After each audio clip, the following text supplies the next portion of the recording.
Nos ancêtres les Gaulois intriguent les Français. Grâce à l'apport des innombrables découvertes de l'archéologie moderne, notre savoir et nos croyances sur les Gaulois ont été bouleversés. Une toute autre vision du monde gaulois se dessine et s'impose. Nos contemporains veulent désormais dépasser les légendes que l'on colporte depuis des siècles et aller au-delà du mythe.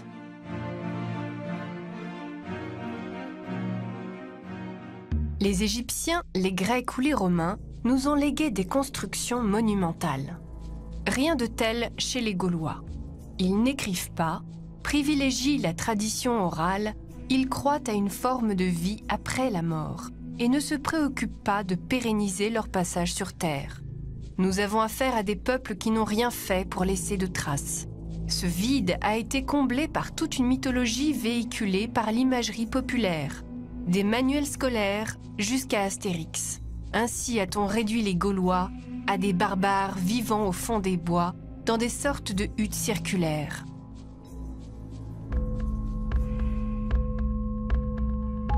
Notre époque, dans une quête effrénée de connectivité, qu'il s'agisse de biens matériels ou immatériels, sans relâche étend ses réseaux de communication, ses infrastructures, agrandit ses villes, et éventre les sols sur des échelles et des étendues jamais atteintes.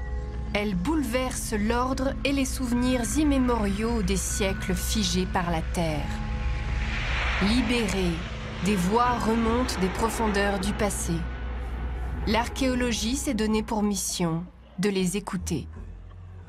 Depuis le début des années 2000, une loi stipule qu'à chaque fois qu'un aménageur entreprend un chantier, il doit permettre de pratiquer des fouilles dans le but de rechercher d'éventuels restes archéologiques. Grâce à la multiplication des fouilles, cette archéologie dite préventive, en quelques décennies, nous en a appris sur les Gaulois presque autant qu'en 2000 ans d'histoire. On entend donc des avions autour de nous parce qu'on intervient sur des terres qui appartiennent à l'aéroport de Paris, Orly. Donc ici, on est sur Orly, zone sud-sud-ouest. Avant que la compagnie des aéroports de Paris ne construise un dépôt, pendant tout l'été, une équipe d'archéologues a fouillé une zone de 4 hectares. Elle a mis au jour une ferme gauloise de taille imposante. Alors on a procédé à une levée topographique, c'est-à-dire qu'on a relevé toutes les anomalies, les taches de couleur et autres. Ça nous a sorti un plan général qui nous a permis effectivement de confirmer ce qui avait été vu au diagnostic, c'est-à-dire une grande et vraiment importante ferme, ferme gauloise, donc, qui couvre une surface de plus de 2 hectares. Donc cette ferme est structurée par un ensemble de fossés. Ces fossés marquent la limite de la ferme. Donc tout ce qui est à l'intérieur est considéré comme étant dans la ferme et tout ce qui est à l'extérieur est considéré comme les parties agricoles à proprement dites, donc les activités de travail des champs et autres. Reconstruites ou restaurées toutes les 50 années par les Gaulois, avec le temps, ces fermes n'en finissent pas moins par disparaître, ne laissant plus dans le sol que ces traces marquant l'emplacement des charpentes et que les archéologues appellent tout simplement « trous de poteaux ». Leur étude participe du quotidien de l'archéologue. Non loin de Wissous à Palaiseau, une autre équipe de l'INRAP, l'Institut national de recherches archéologiques préventives, a trouvé une nouvelle ferme gauloise. Sur ce site, nous avons pu découvrir un vaste réseau de fossés qui s'orientent de manière générale nord-sud, est-ouest, à l'intérieur duquel nous avons pu recenser 10-12 bâtiments principaux. Évidemment, ce sont des bâtiments qui ont été fondés en matériaux périssables. Du coup, les traces que nous avons aujourd'hui, ce sont exclusivement les creusements dédiés à l'implantation des poteaux permettant la mise en place de la charpente des bâtiments en bois que nous avons sur le terrain. Les fouilles préventives ont permis de découvrir de nombreux vestiges de fermes gauloises et de les cartographier. En extrapolant de cette carte des fermes gauloises fouillées à ce jour, on peut estimer qu'on trouverait une ferme tous les 700 mètres dans certaines régions. De ce fait, l'idée de Gaulois vivant exclusivement de chasse, de pêche et de cueillette est sérieusement battue en brèche. La Gaule est en fait un vaste espace agricole. Aux recherches des archéologues sur le terrain, s'adjoignent les observations aériennes. C'est durant la Première Guerre mondiale et grâce à la multiplication des vols que l'on entrevoit le potentiel archéologique de l'observation aérienne. Il faudra attendre les années 60 et des pionniers comme Roger Agache et René Goguet pour que l'archéologie aérienne prenne véritablement son essor et que l'on découvre l'ampleur de l'espace agricole gaulois. Une grande maison gauloise a été fouillée récemment dans l'Oise. Les archéologues ont retrouvé des trous de poteaux profondément enfouis qui supportaient des murs de terre et délimitaient une surface de plus de 200 mètres carrés. Ces fermes gauloises réapparaissent d'avion grâce aux fossés qui les entouraient. Des haies ou des enclos formaient un système de protection pour les hommes et pour le bétail.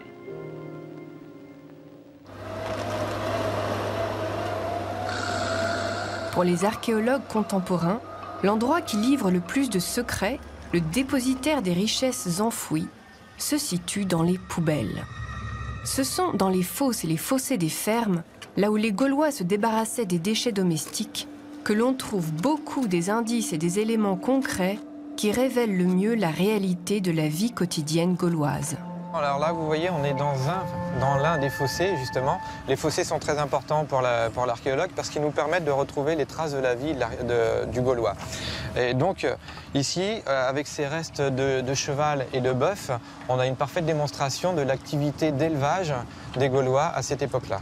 Alors là, je suis en train de dégager la mâchoire d'un cheval, justement, qui est ici, donc qui est d'une taille approximativement comme les chevaux d'aujourd'hui, en fait. Et à côté, on a le crâne d'un bœuf, donc un bucrâne, on appelle ça, avec les cornes encore qui sont là. Et ces rejets, ils sont constitués de déchets de relief alimentaire, de consommation, mais on voit aussi qu'ils sont issus de balayage à l'intérieur des maisons, ce qui enseigne un petit peu aussi sur le niveau de vie à l'intérieur. Il y a quand même des nettoyages, une certaine propreté, entre guillemets. C'est à partir d'eux qu'on arrive à discriminer donc les différents statuts sociaux à l'intérieur d'un même enclos, mais également tout ce qui va être consommé d'une maison à l'autre ou des aires d'artisanat possibles. Un artisanat va générer à l'identique le même déchet. Par exemple, si c'est un atelier de boucherie, on va retrouver préférentiellement des gros os dont on a prélevé la viande, etc. Tandis qu'à l'opposé, dans les maisonnées, on va retrouver les restes des animaux, mais ce seront des plus petits os et seront beaucoup plus fragmentés, par exemple, parce qu'on aura fait des préparations alimentaires avec. L'étude des vestiges ne se borne pas aux fossés. L'environnement et les objets sont triés, indexés et analysés dans leurs moindres détails, passés au crible de l'arsenal scientifique. À la différence d'autres vestiges qu'on a pu trouver sur le site, ce vestige-là, nous ne l'avons pas lavé, car justement certains spécialistes vont potentiellement pouvoir déterminer les graines qui ont été utilisées avec cette meule. Les carpologues s'attachent à l'étude des graines et des préparations alimentaires. Alors ça se passe d'abord sur le terrain, avec des prélèvements de terre effectués par les archéologues. Et donc on a des restes végétaux qui se conservent dans les terres, et on va tamiser ces terres pour récupérer ces échantillons. Donc on va avoir des refus de tamis, une fois que ça passe sur une colonne de tamis, et le carpologue va trier et identifier chaque espèce rencontrée. On s'est rendu compte que par exemple pour le 5e et 4e siècle avant Jésus-Christ, on a des cultures dites de rattrapage, c'est-à-dire qu'on va semer plusieurs espèces dans un même champ de façon à garantir au moins une récolte. On va donc avoir du millet, de l'orge, du blé, de l'œillette pour l'huile, etc. Et même de la consommation de glands. À partir du 3e siècle avant notre ère, le changement est radical. On va se rendre compte par les études de graines qu'on sème plus qu'une seule espèce par champ. Donc ça veut dire qu'on a les moyens économiques de pouvoir acheter d'autres ensemencements si jamais la récolte ne fonctionne pas. Et surtout, ça veut dire qu'on fait des cultures beaucoup plus extensives avec une seule céréale.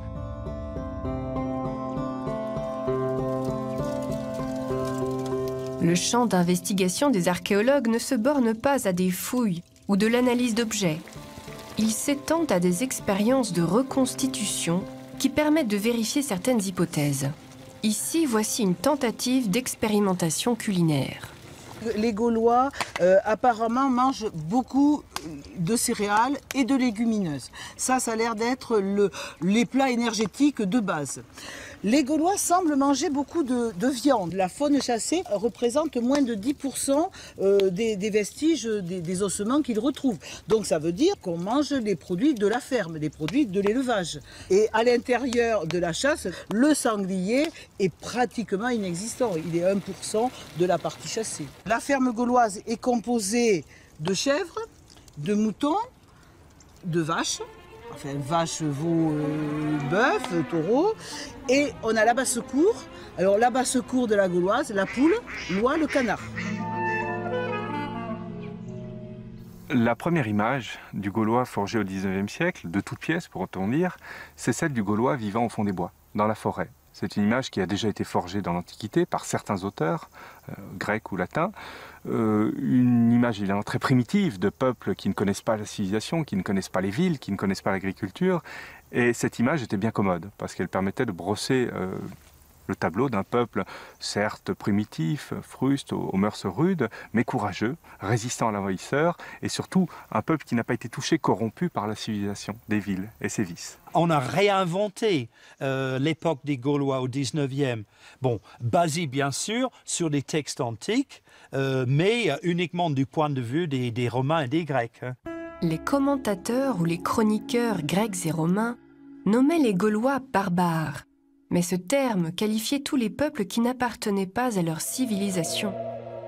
Ils les regardaient de leur point de vue, avec leurs préjugés, en quelque sorte à travers un prisme, et à partir duquel il nous est très difficile de reconnaître le vrai du faux. Facteur aggravant, ces chroniqueurs se copiaient les uns les autres, déformant ou embellissant au fil du temps les récits, les péripéties de l'histoire. Le cours élémentaire d'histoire de France de l'historien de la Troisième République, Ernest Lavis, concentre presque à lui seul l'essentiel de la mythologie transmise de génération en génération sur les Gaulois. Il s'est insinué dans l'esprit de centaines de milliers d'écoliers et durant des décennies. Un autre ouvrage, qui s'est répandu à des millions d'exemplaires, Le Tour de France par 2 enfants, a contribué lui aussi à diffuser la légende des Gaulois vivant au fond des bois. Aussi, les Gaulois passaient une grande partie de leur temps à la chasse. La France, notre patrie, était il y a bien longtemps de cela, presque entièrement recouverte de grandes forêts. L'archéologie et surtout, principalement, les recherches préventives menées au cours des 30-40 dernières années, cette image a été complètement balayée par les acquis de l'archéologie. On s'est rendu compte que les espèces, les grains de pollen arboréens, donc tout ce qui concerne les arbres, le chêne, le noisier, etc., reculaient au fur et à mesure qu'on avançait dans la séquence chronologique, pendant que dans le même temps, les céréales augmentaient en continu. Donc on avait un paysage largement déforesté, avec autour des pâtures et des champs de céréales. Ce développement de l'agriculture gauloise se fait au détriment de la forêt. Les études des pollens en attestent. Les pollens peuvent se conserver des centaines de milliers d'années. Le palynologue, notamment grâce au carottage sur les sites archéologiques ou leur voisinage, peut dresser une carte précise du couvert forestier des époques inventoriées. C'est une discipline, oui, il y a à la fois la phase terrain et la phase laboratoire. On sort quand même pour aller faire ces prélèvements, on est au grand air, dans la nature, donc il y a cette phase-là. Et puis, donc ensuite, on a, je pense que ça rejoint un petit peu le travail de l'archéologue, lorsqu'on a fait tous les traitements, enfin les découpages, les traitements, lorsqu'on monte entre lame et lamelle le culot de centrifugation qui contient le pollen, eh bien c'est un peu comme une découverte archéologique. On regarde sous le microscope et on voit tout de suite les pollens apparaître et avec un œil averti, on s'imagine tout de suite le paysage qu'il y a derrière, quoi. Rien qu'au premier coup d'œil, on voit tout de suite si on a une forêt, si on a un champ, si on a un paysage ouvert, un paysage fermé. On s'imagine tout de suite le paysage tel qu'il était à cette époque-là et qui est évidemment bien souvent complètement différent de ce qu'on a vu lors du sondage. Cette forêt n'est pas une forêt comme les autres. Sous ces arbres se cachent les vestiges de l'oppidum de Bibracte. En effet, Ainsi César nomme-t-il les places fortes, lieux élevés, oppida au pluriel, qu'il rencontre au moment où il entreprend sa campagne de conquête de la Gaule en 58 avant Jésus-Christ. Leur découverte a une histoire. C'est à un homme au XIXe siècle, Jacques-Gabriel Bulliot, que l'on doit d'avoir le premier imaginé que l'oppidum disparu de Bibracte gisait sous les pentes du mont Beuvray en Bourgogne, et par là même instruit notre connaissance du phénomène des oppidas dans le monde celtique. C'est à la lecture de la guerre des Gaules de Jules César que Jacques-Gabriel Bulliot forge son intuition sur la localisation de l'oppidum de Bibracte, car en tout point, le mont Beuvray recoupe les descriptions que César en fait. Malheureusement, personne ne croit Jacques-Gabriel Bulliot, érudit certes, mais négociant en vain. C'est de la rencontre singulière entre le marchand de vin et l'empereur des Français, Napoléon III, que va naître la mise au jour de l'oppidum de Bibracte. À l'origine, Napoléon III veut écrire un livre sur Jules César, dans lequel il voit un modèle. C'est l'empereur qui amène la civilisation. Et lui cherche à s'inscrire dans cette lignée d'empereurs, de grands empereurs civilisateurs. Mais il veut écrire un livre hors du commun. Il veut écrire un livre qui repose sur les découvertes scientifiques les plus actuelles, avec les plus grands chercheurs de son époque. Et donc, pour documenter ce livre, il va faire appel à une commission de chercheurs qui vont être chargés de localiser et de fouiller les différents endroits de la guerre des Gaules. Avec Napoléon III, les Gaulois, en quelque sorte, sortent de terre. Et c'est ça la véritable révolution. Il amène l'archéologie. En cherchant les sites de la guerre des Gaules, il fait surgir l'archéologie. Bulliot n'avait aucune expérience archéologique, bien évidemment. Il avait le modèle de Napoléon III, donc sur les autres grands sites de la guerre des Gaules, notamment Alésia. Il essaie de faire aussi bien que Napoléon III. Et surtout, son vadémécum, si je puis dire, c'est la guerre des Gaules de Jules César. Donc il vient à Bibracte imprégné de la lecture de César. Hein. Et il va commencer les fouilles à la porte de la ville, ce qui peut paraître assez naturel. Donc il a fait ça tout simplement, il a essayé d'ouvrir la porte. Hein. Et il a très vite, il s'est rendu compte que les vestiges de fortification qu'il mettait à jour correspondaient à un mur dans lequel il y avait des intervalles, des vides qui correspondaient à des poutres croisées horizontales qui avaient disparu. Donc il avait un bon sens du terrain pour s'en rendre compte très vite. Et ce constat archéologique correspondait exactement à la description que fait César du mur d'enceinte de la ville gauloise d'Avaricum, Bourges aujourd'hui, donc ville qu'il avait assiégée au printemps de 52 avant Jésus-Christ. Donc 2000 ans après, l'archéologie permettait de certifier, de valider un témoignage littéraire qui avait 2000 ans. Voici comment Jules César décrit le Murus Gallicus dans la guerre des Gaules. Tous les murs gaulois sont faits en général de la manière suivante. On pose sur le sol, sans interruption sur toute la longueur du mur, des poutres perpendiculaires à sa direction et séparées par des intervalles égaux de 2 pieds. On les relie les unes aux autres dans l'œuvre et on les recouvre d'une grande quantité de terre. Le parement est constitué de grosses pierres encastrées dans les intervalles dont nous venons de parler.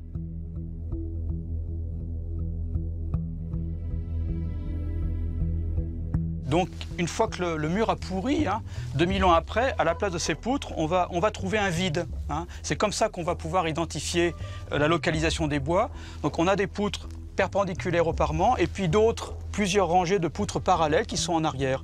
En fait, contrairement aux apparences, ce n'est pas un mur de pierre, c'est un mur de terre armé de bois. Bulliot, par le croisement des observations sur le site du mont Beuvray, sa méthode et la lecture des textes anciens participent à l'élaboration de l'archéologie moderne. Sa contribution est inestimable. En été, il vivait ici dans sa petite chaumière. Et en hiver, il descendait chez lui à Autun. J'ai même trouvé une photo où là, il est déjà assez âgé, assis sur un banc devant sa petite chaumière, avec son cuisinier qui regarde par la porte. C'est vraiment quelqu'un qui était un des premiers qu'on peut appeler un archéologue. Lui, c'était quelqu'un de méthodique, qui avait un esprit scientifique. Et donc, grâce à lui, on a des carnets de fouilles. On sait exactement ce qu'il a fait. Ses plans sont précis. Il y a les planches à l'aquarelle où il montre les objets comme ils étaient, bien que beaucoup d'objets sont perdus aujourd'hui. Jacques-Gabriel Bulliot, par sa découverte et son travail, crée une dynamique qui ne s'arrêtera plus. Le hasard de l'histoire fait que Bulliot avait dans sa famille un neveu qui était Joseph d'Eschlette. Et donc véritablement, Bulliot a transféré les clés de la maison, les clés du Mont-Beuvray à d'Eschlette en 1895. D'Eschlette va réaliser que les grandes caractéristiques du site, qui sont cette grande étendue fortifiée, par un rempart donc, de terre, de bois, ce Murus Gallicus, et également les éléments de ce qu'on appelle de cette époque-là la culture matérielle, c'est-à-dire les objets de la vie quotidienne, notamment tout ce qui est parure vestimentaire, tout ce qui est outillage, tout ce qui est armement. On va retrouver exactement les mêmes objets à jusqu'à 1500 km de distance, notamment en direction de l'Europe centrale, dans le sud de l'Allemagne, en Bohême, en Hongrie, voire même un peu au-delà, aux frontières de l'Ukraine, de la Russie, un petit peu dans le sud des îles britanniques.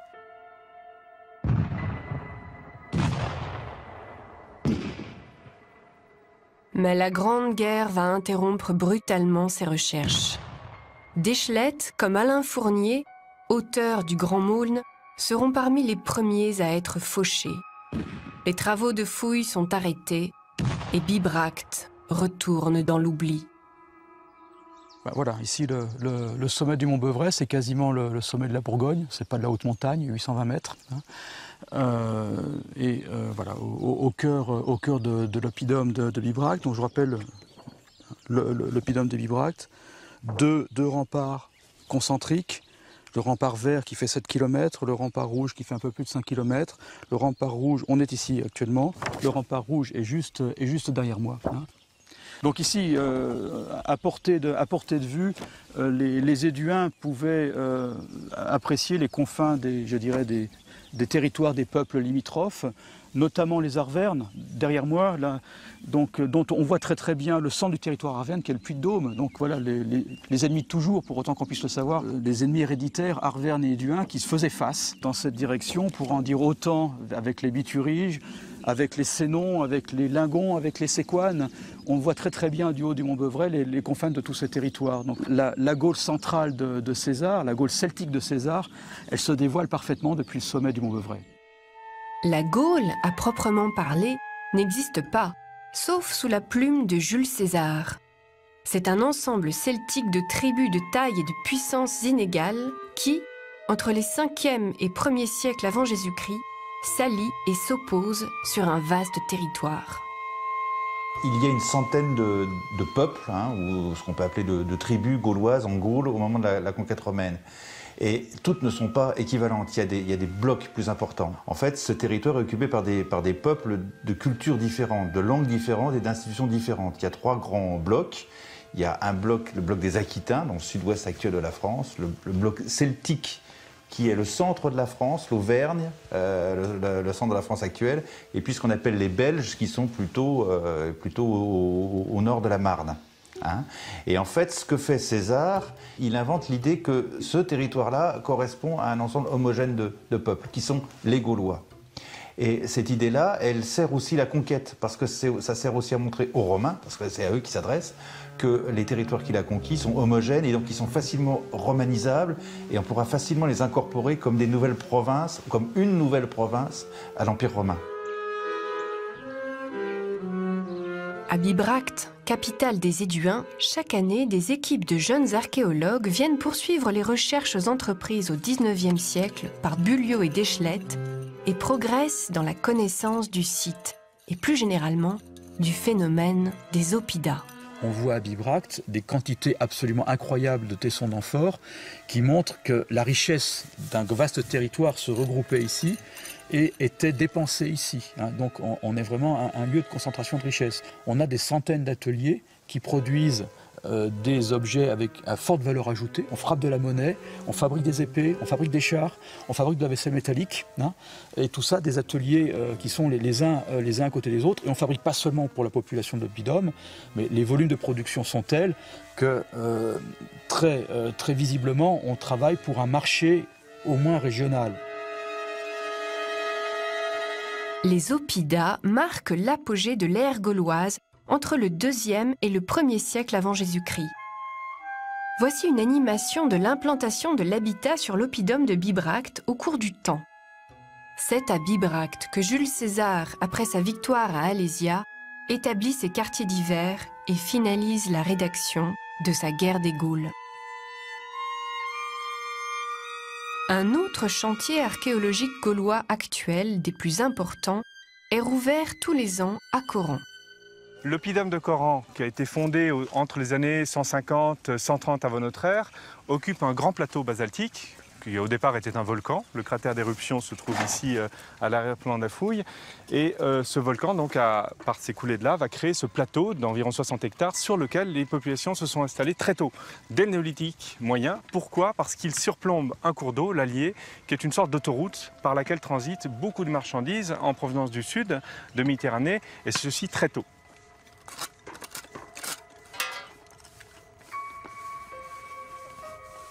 Le site ressemble véritablement à un gruyère, une pièce d'émental plutôt, criblée donc de trous, de tranchées, qu'il faut évidemment interpréter dans le long terme. C'est-à-dire comme le site est reconstruit, il y a des réfections de bâtiments, il y a des reconstructions, des changements d'orientation, c'est également un mikado. C'est-à-dire que ces tranchées se recoupent, ces trous de poteaux, ces lignes de trous de poteaux se superposent, et il faut démêler tout ça comme une pelote de fil pour arriver à reconstituer non seulement la forme du quartier, sa structure, mais aussi son histoire, puisque sa structure évolue. Et c'est un travail très compliqué, c'est de la cuisine d'archéologue, mais c'est ça qui fait qu'on arrive à étudier une ville, non seulement dans sa planification, dans son organisation, mais aussi dans son histoire sur le long terme. L'aire de fouille illustrée sur cette page ne représente elle-même qu'une toute petite partie du potentiel archéologique du plateau. Si l'on replace ce secteur à l'échelle de l'ensemble du plateau, qui fait à peu près 60 hectares de superficie, on se rend compte que les aires fouillées représentent une toute petite surface et elles sont entourées d'aires qui ont été sondées par différentes méthodes de prospection, des procédés un petit peu techniques, des prospections dites géophysiques qui utilisent soit la résonance magnétique, soit la résistivité électrique du sol, qui montrent qu'effectivement des vestiges de toutes sortes, des tranchées, des caves sont bel et bien présents autour de l'aire fouillée, et puis des zones en jaune clair un petit peu plus lâches qui correspondent au secteur dans lesquels, à l'époque des labours, des tessons d'amphores, des monnaies, des objets de toutes sortes se retrouvent entraînés à la surface des labours et sous lesquels on peut soupçonner raisonnablement que la ville gauloise s'étendait. Une chose très importante qu'il faut garder à l'esprit, c'est que cette ville gauloise, comme toutes les autres villes gauloises connues pour le 2e et 1er siècle avant Jésus-Christ, elle n'est pas très spectaculaire. Parler de ville, ça semble un petit peu exagéré. Et c'est vrai que si on compare, comme nos prédécesseurs l'ont fait dans les années 1950-1960, ces oppidas gaulois aux grands centres urbains connus en Méditerranée, Rome, Athènes, Alexandrie, les grandes colonies romaines d'Occident, ça semble un petit peu fort de café que d'affirmer qu'on a affaire à de véritables villes, au-delà de leur extension. Plusieurs dizaines d'hectares, ça fait une belle concentration humaine. Mais est-ce qu'on peut parler de ville? Alors là, le point très important, c'est qu'il ne faut pas tomber dans l'anachronisme. Quand on compare des villes gauloises du 2e siècle avant notre ère avec la Rome impériale, par exemple, de l'époque de Trajan, on a quand même 2 à 3 siècles d'écart. Donc là, c'est totalement anachronique. C'est-à-dire qu'il faudrait comparer nos villes gauloises avec les villes romaines connues à la même époque, au 2e siècle avant Jésus-Christ. Et quand on se rend en Italie, sur des villes, des petites villes moyennes ou des agglomérations secondaires connues, par exemple dans le nord de l'Italie, on se rend compte que beaucoup sont encore construites en terre et bois, comme la ville de Coran, et qu'elles ne présentent pas un aspect très très différent de ce qu'on trouve ici.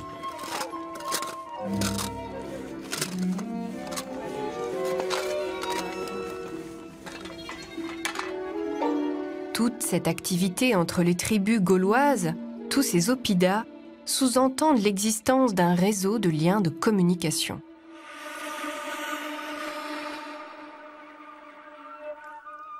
Voici la table de Pöttinger. Elle a appartenu à un savant allemand du XVIe siècle du nom de Konrad Pöttinger, d'où son appellation. Il s'agit d'un document du Moyen Âge reproduisant une carte d'une époque bien antérieure, constituée de 11 feuilles de parchemin séparées. Elle matérialise une carte de 7 mètres de longueur et s'étend de l'Inde à l'Espagne. Son tracé figure les routes et les itinéraires connus sous l'Empire romain. Produit d'une série de réactualisations successives effectuées au cours des siècles, son antériorité remonte au 1er siècle de notre ère.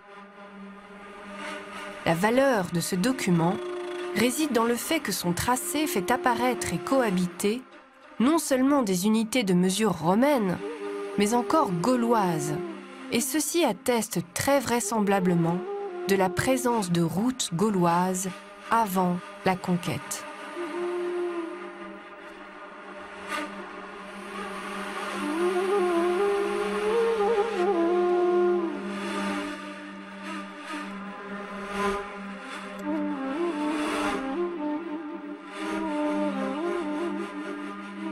Parmi les grandes idées reçues qui entourent la Gaule, c'est l'idée selon laquelle les routes ont été apportées par les Romains. Le réseau viaire, le réseau routier a été créé de toutes pièces par Rome. Tous les chemins mènent à Rome, c'est bien connu. Et c'est une idée qui est fausse et qui, là encore, est remise en question par les découvertes récentes de l'archéologie. En vérité, à bien relire César, on se rend compte qu'il effectue des déplacements extrêmement rapides sur tout le territoire national. En quelques jours, quelques semaines, il peut se rendre d'un point à l'autre du territoire. Et tout cela ne peut pas se faire au sein d'une jungle impénétrable qu'on taille à la machette. Il faut bien imaginer qu'il y avait des réseaux de communication. On sait que les salaisons gauloises sont réputées à Rome, de même que les confections de matelas, de tissus. Enfin, il y a toute une gamme de productions émanant de la campagne qui sont connues bien extérieurement au territoire même de la Gaule et qui sont expédiées vers des contrées beaucoup plus lointaines. Donc c'est les textes mêmes qui nous disent que de toute façon les réseaux de circulation et les imports de marchandises existent naturellement dès cette période. La grande quantité de bétail, surtout de moutons et de porcs qu'ils possèdent, explique comment ils peuvent approvisionner si abondamment de sées et de salaisons, non seulement Rome, mais la plupart des autres marchés d'Italie. Plusieurs siècles avant la conquête romaine, il y a déjà du commerce avec le monde méditerranéen et surtout avec Rome.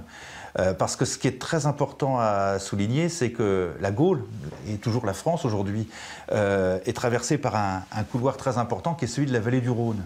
La vallée du Rhône remonte vers le nord, évidemment, et met en contact la Méditerranée avec le centre de l'Europe et les îles britanniques. Et donc, c'est une plaque tournante très très importante pour le commerce. Et plusieurs siècles avant la romanisation, il y a déjà des contacts économiques d'abord avec les Grecs, dès le VIe siècle avant Jésus-Christ, puis après avec les Romains. Et le contact avec les Romains, il est fondé sur le commerce du vin. Les Romains exportent massivement des amphores dans des quantités absolument astronomiques qui viennent ensuite se concentrer dans les oppida et dans les tombes des aristocrates. Et le vin est considéré comme un bien de prestige. C'est quelque chose qui est valorisé par les aristocraties. En effet, un florissant commerce du vin préside à une intense activité entre l'Italie et la Gaule, entre les lieux de production et de consommation. Il se matérialise par des routes, aussi bien maritimes que terrestres, et des places qui permettent aux amphores provenant d'Italie de voyager et de transiter pour atteindre les lieux de consommation les plus reculés de la Gaule. L'archéologie, notamment à Coran, a mis au jour des tonnes de restes d'amphores.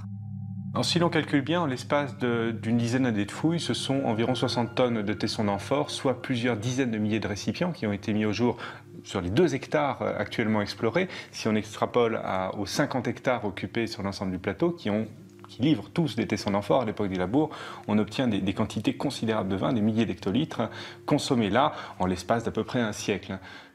Une partie de ces amphores, pas toutes, comportent des estampilles, c'est-à-dire des timbres qui sont imprimés dans la pâte fraîche de l'amphore avant cuisson. Ces estampilles, ces marques peintes, qui garantissent en quelque sorte la traçabilité de l'amphore et surtout du vin qu'elles contiennent, nous permettent d'identifier parfois l'origine des récipients, mais pas toujours, parce que le problème, c'est qu'il y a des centaines de produits qui arrivent en Gaule et très peu d'ateliers sont connus à l'heure actuelle. Ce qui fait qu'on n'arrive pas à les rattacher tous à une aire de production particulière. Des travaux sont menés patiemment en étudiant ces centaines de milliers, ces millions de tessons d'amphores un petit peu partout sur les grands sites importateurs, Bibracte, Toulouse, Coran ou Lyon, mais on n'est pas encore en mesure d'identifier tous les ateliers. Ce qui est intéressant, c'est qu'avec le vin circulent d'autres produits, d'autres objets. Bien entendu, la vaisselle liée au service du vin. Alors, il y a différentes choses. Il y a de la vaisselle métallique produite en Italie, par exemple des éléments de cruche, de passoires, de seaux à vin qui circulent. Il y a de la vaisselle de luxe qui sert à consommer le vin, des coupes. Par exemple, ce simple tesson, son décor. La couleur de l'argile, la nature de l'argile permet d'affirmer qu'il a été fabriqué dans la mer Égée sur l'île de Délos. Il y a d'autres fragments de verre, cette fois-ci, dont on peut affirmer avec certitude qu'ils ont été produits, les coupes en verre ont été produites sur la côte syrio-palestinienne. Donc ce sont des pièces de vaisselle qui voyagent à très longue distance, qui sont évidemment très luxueuses, très rares. De nombreux textes anciens insistent sur la consommation importante de vin faite par les Gaulois. Diodore de Sicile, l'historien grec, parle ainsi. Aussi, beaucoup de marchands d'Italie, poussés par leur habituelle cupidité, voient-ils une bonne source de profit dans cet amour des Gaulois pour le vin. Par bateau sur les fleuves navigables ou par voiture dans les pays de plaine, ils leur apportent du vin qu'ils leur vendent à un prix incroyable, donnant une cruche de vin pour un jeune garçon et recevant en échange de la boisson l'esclave qui la sert. Si la consommation excessive du vin par les Gaulois est attestée par les textes et l'archéologie, il serait peu scientifique de s'arrêter à l'ivrognerie gauloise. L'étude de la consommation et du marché du vin, recoupée par celle des textes, nous renseigne sur l'époque, les coutumes, les relations sociales, voire les rituels et la politique. En 70 avant Jésus-Christ, le grand orateur, savant et avocat Cicéron prononce un plaidoyer pour la défense de son client et ami, Marcus Fonteius. Ce dernier est accusé par des Gaulois du peuple des Allobroges de surtaxer le vin et de corruption. Pour mieux disqualifier ses opposants gaulois, Cicéron les traite de sacrificateurs et de barbares à la parole peu digne de foi. En avocat roué, Cicéron feint de s'indigner contre ces Gaulois, se servant d'arguments religieux pour les fustiger. Que peut-il y avoir de saint et de sacré pour des hommes qui, lorsque la frayeur les précipite aux pieds de leur Dieu, pensent les apaiser en souillant de victimes humaines leurs autels et leurs temples? Si l'archéologie n'apporte pas la preuve de sacrifices humains du temps de Cicéron, ils sont avérés à des époques antérieures. Cette péripétie juridique qui illustre l'importance économique du vin a des prolongements qui vont bien au-delà du simple litige entre commerçants romains et gaulois. Elle contribue, parmi d'autres faits dont nous parlerons plus tard, à alimenter le mythe du Gaulois barbare.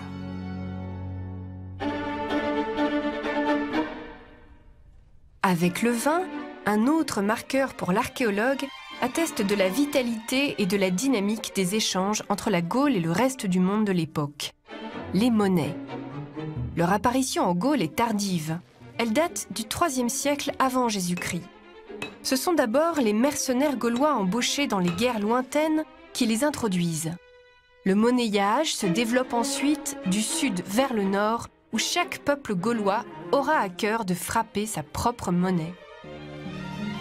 Quand on étudie une pièce, on sait reconnaître la forme du lingot qui a été à l'origine de la pièce.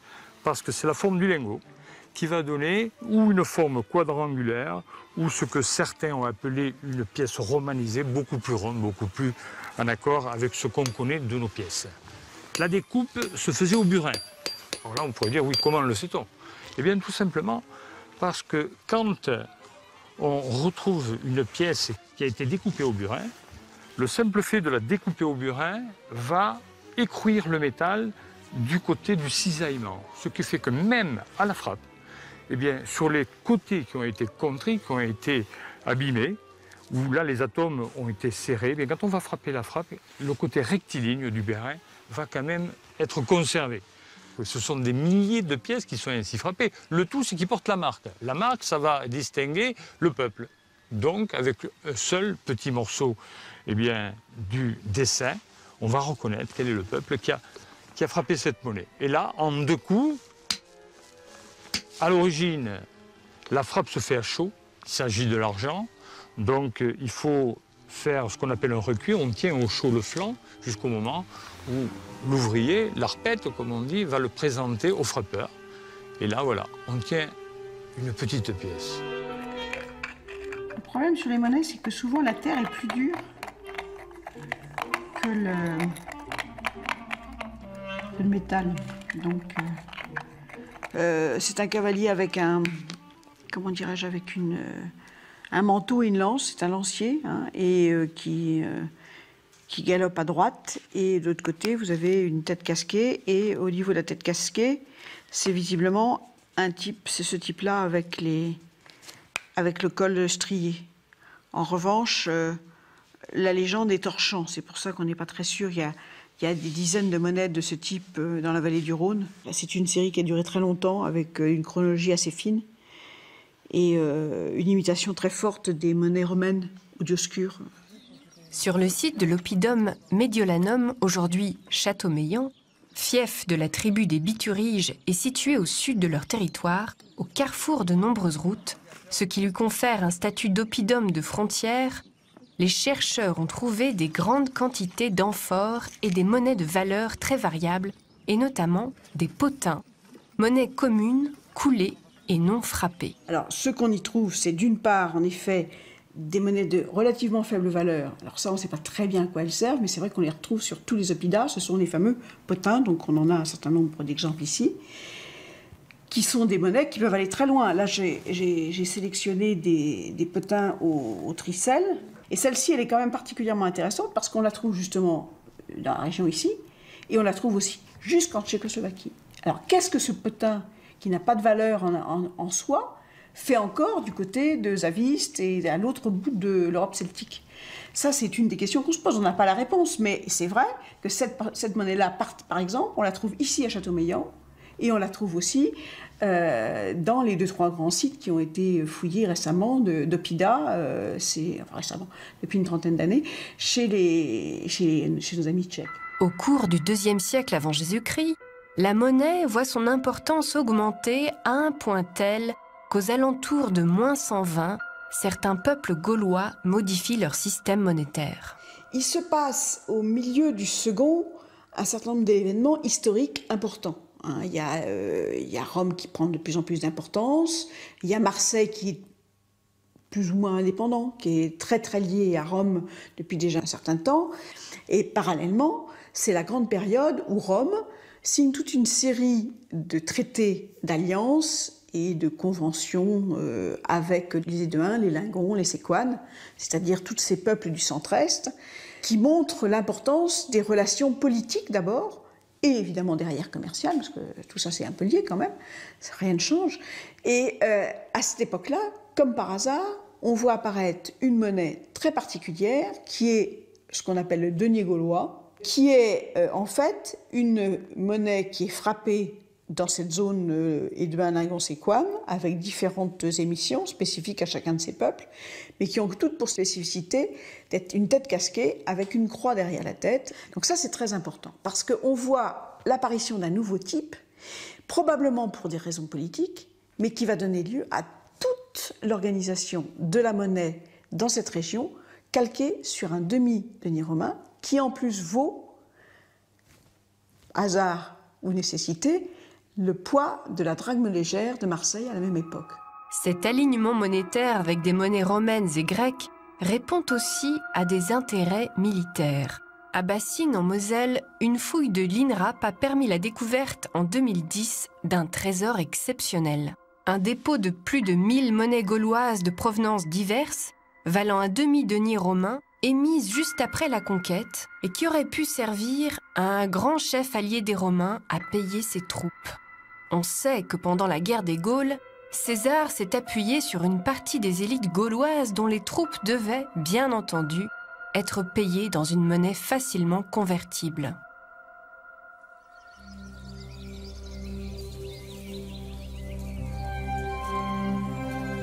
Voici la vallée de la Seille, Salia, dans l'Antiquité, au cœur de la Lorraine. Ce lieu a été durant tout l'âge de fer le théâtre d'une activité intense de production de sel. Le sel, à une époque où la réfrigération n'existe pas, est un produit indispensable à la vie. Il conserve les aliments. Consommé par les vaches, il donne un meilleur lait. Consommé par les moutons, une meilleure laine.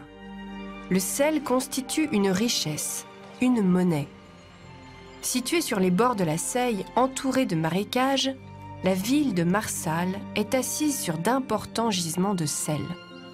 Les vestiges de l'exploitation saline gauloise ont d'abord été découverts sous Louis XIV, puis mis au jour en 2001 par les archéologues. Ils sont annuellement fouillés. Au XVIIe siècle, à l'issue de la guerre de 30 ans, la forteresse de Marsal a été fortifiée par Vauban. Et quand on a fortifié le site de Marsal, on s'est rendu compte que l'ensemble de la ville était assise sous une accumulation de restes de terre cuite qui atteignait presque 10 mètres de hauteur sur 500 mètres de diamètre. Et c'est composé de ce type d'éléments que vous voyez là. Ce sont des fragments de barres en terre cuite. Ce sont des éléments de grille qui supportent les moules à sel. Vous avez aussi des éléments de gobelets. Vous avez des restes de poterie qui sont associés à ces déchets de terre cuite. Et ces restes-là sont des restes industriels qui ont servi à la fabrication intensive du sel. Les Gaulois, une fois la saumure récoltée, la soumettaient à des étapes de réchauffement progressif. En bout de chaîne, ils obtenaient des pains de sel dur qu'ils extrayaient de godets de terre cuite et d'argile en brisant les moules dont ils jetaient les débris. Ce sont les déchets de cette production que les archéologues appellent le briquetage. Les éléments sur lesquels on travaille, c'est du déchet en fait, c'est du déchet industriel.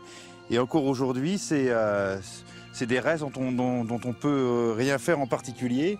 On a plusieurs mètres d'accumulation constituée de ces éléments. On en a presque 4 millions de mètres cubes dans la vallée. Et en fait, c'est un peu le destin de l'archéologie que de travailler sur les déchets.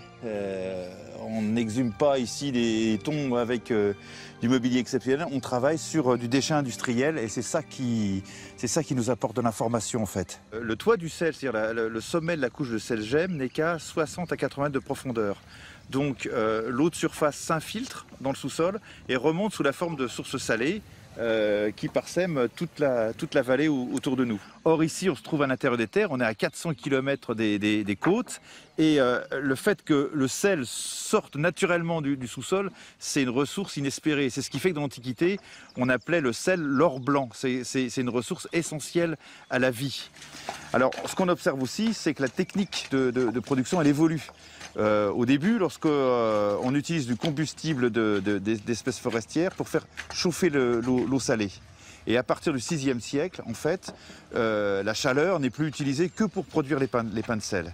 Et on a l'impression, c'est ce qu'on est en train de fouiller actuellement, que toute l'étape préliminaire qui consiste à concentrer la saumure pour en extraire le sel est faite naturellement dans des bassins où c'est plutôt l'énergie solaire qui remplace l'énergie fournie par le combustible.